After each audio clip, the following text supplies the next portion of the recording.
pagi pemirsa. Tinus kembali menemani Anda dengan berita teraktual dan terpercaya. Bersama saya Ona Lau dan rekan saya Hagia Lesmana. Yang menjadi headlines kita hari ini adalah penggerebekan pesta miras yang dilakukan oleh anak remaja.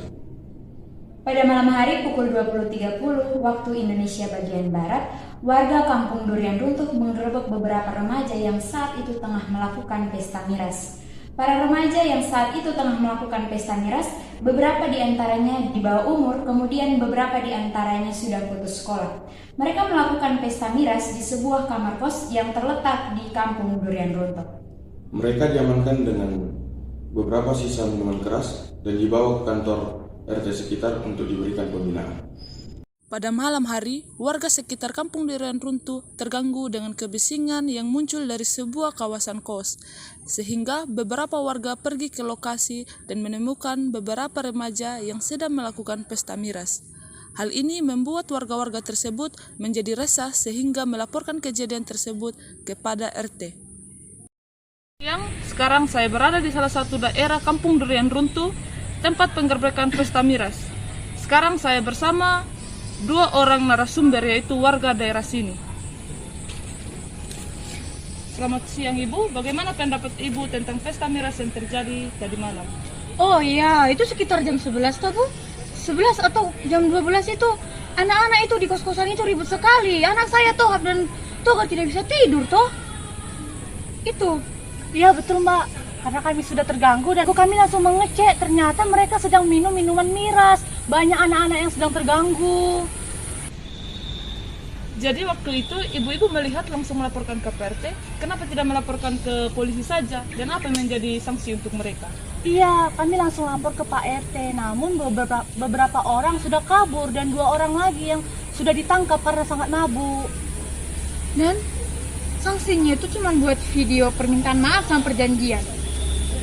Jadi bagaimana harapan ibu untuk mereka ke depan? Harapan kami untuk anak-anak itu, tolonglah pikirkan orang tuanya, dan orang tuanya juga pikirkan anak-anaknya. Jangan sampai anak-anaknya hancur hanya karena minuman-minuman keras itu. Betul. Itu saja dulu. Baik, terima kasih ibu-ibu untuk waktunya. Iya, Kembali sama-sama. ke studio, saya Meliana, Kampung Durian Runtuh. Kami berdua berjanji tidak akan minum minuman keras lagi dan tidak akan mengganggu warga sekitar. Sekali lagi, kami meminta maaf atas perilaku kami.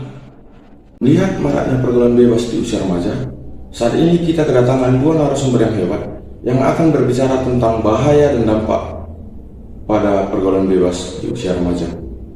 Silakan studio dulu. Selamat pagi, saya Christine Theodora dan saat ini saya bersama kedua narasumber, ada Mbak Tarisa dan ada Mbak Melasti. Oke, ada beberapa pertanyaan yang mau saya tanyakan terkait pergaulan bebas ini. Pertanyaan yang pertama, faktor apa saja sih yang menyebabkan terjadinya pergaulan bebas? Baik Ibu, terima kasih untuk pertanyaan yang diberikan. Pergaulan bebas itu ada beragam alasannya mengapa bisa terjadi. Ada beberapa faktor yang bisa memicu terjadinya pergaulan bebas seperti kurang perhatian dari orang tua, lingkungan sekitar, kurangnya pendidikan baik itu juga baik pendidikan dalam hal formal maupun pendidikan tentang bahaya pergaulan bebas. Kemudian pengaruh teman sebaya juga bisa menjadi pemicu, pengaruh ekonomi, keadaan keluarga yang tidak harmonis, kurangnya nilai-nilai keagamaan dan bahkan perkembangan media dan teknologi juga adalah salah satu pemicu yang dapat menyebabkan pergaulan bebas. Oke, selanjutnya pergaulan bebas itu terjadi dalam bentuk apa saja Mbak?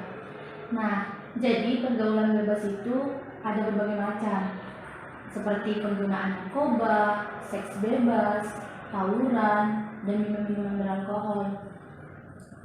Oh, kalau begitu dampak apa saja yang akan terjadi pada anak yang mengalami pergaulan bebas tersebut? Nah, ada banyak sekali dampak yang timbul dari pergaulan bebas tersebut. Contohnya saja, ketika kita berbicara mengenai seks bebas, nah pasti itu akan berdampak pada terkena penyakit seksual, ada juga kehamilan di luar nikah, pernikahan dini, dan aborsi. Dampak lain juga banyak sekali yang muncul seperti putus sekolah, masuk penjara karena aksi tawuran atau penggunaan narkoba, dan juga sakit penyakit.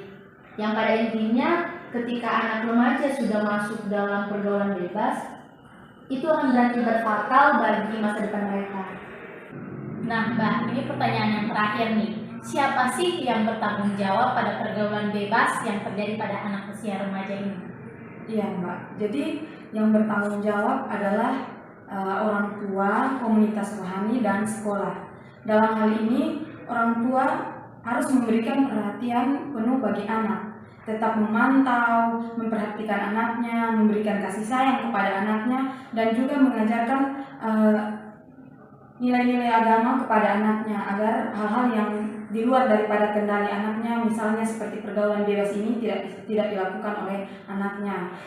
Lalu kemudian ada poin yang kedua itu komunitas rohani. Nah, komunitas rohani ini di sini berperan dalam melakukan pembinaan kepada remaja, bisa dengan melakukan seminar terbuka yang membahas tentang pergaulan remaja masa kini. Bukan hanya itu saja, tetapi dalam ibadah-ibadah remaja dan pemuda, pembahasan mengenai gaya hidup seorang remaja sebaiknya dipaparkan dalam bentuk pengajaran untuk tidak terjerumus dalam pergaulan bebas. Nah, yang terakhir juga dalam melaksanakan perkunjungan ini juga dapat menjadi faktor untuk dapat menolong remaja. Dan kemudian juga dari komunitas rohani sebaiknya mengadakan konseling bagi anak remaja. Seperti itu, Bu. Nah, jadi dalam dunia pendidikan juga hal yang perlu dikaji secara mendalam adalah pembentukan karakter. Karena seperti yang kita tahu, karakter merupakan karakteristik dari psikologis yang bisa membimbing untuk menyesuaikan diri terhadap lingkungan dan menghindari dari pergaulan bebas. Hal yang harus diperhatikan dalam pembentukan karakter ini yaitu pemahaman yang baik tentang diri dan lingkungan sekitar. Pengamatan langsung, nilai dan norma yang ditanamkan harus jelas dan dipahami. Memberikan kesempatan untuk mempraktikkan. Jika hal ini dapat berjalan dengan baik, maka generasi muda dapat menghindar dari pergaulan bebas dan tujuan kehidupan generasi muda dapat berjalan dengan sukses. Mungkin demikian. Terima kasih Mbak Darisa, terima kasih Mbak Melasti. Saya Christine Theodora, saya kembalikan ke studio. Pergaulan bebas sangat berdampak bagi masa depan anak. Sebagai pihak-pihak yang memiliki tanggung jawab terhadap masa depan anak, mari kita bersama-sama memperhatikan anak-anak kita agar tidak terjerumus ke dalam pergaulan bebas.